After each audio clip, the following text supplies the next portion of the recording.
Ayan po guys, proceed po tayo sa number 3.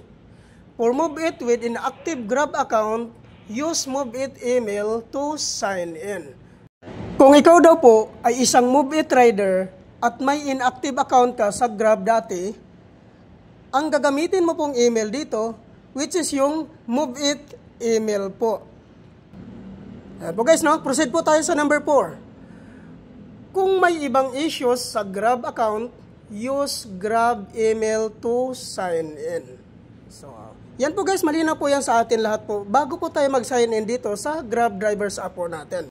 At ipapakita ko din po sa inyo dito guys, actual po kung paano po ako nag-sign in sa account ko po to Grab Drivers app po. Which is ako po, dati po akong may account sa Grab po. Kaya po, inactive na po yung account ko. So, ang gagamitin ko pong email dito, which is yung email ko po sa MoveIt. So, ngayon guys, panoorin nyo lang po kung paano po ako nag-sign in dito. Ang gagawin lang po natin dito guys, ay kailangan lang po natin i-click itong Grab Driver app. Ayan. So, nandito na po tayo sa login option ni Grab Driver app. Click po natin yan.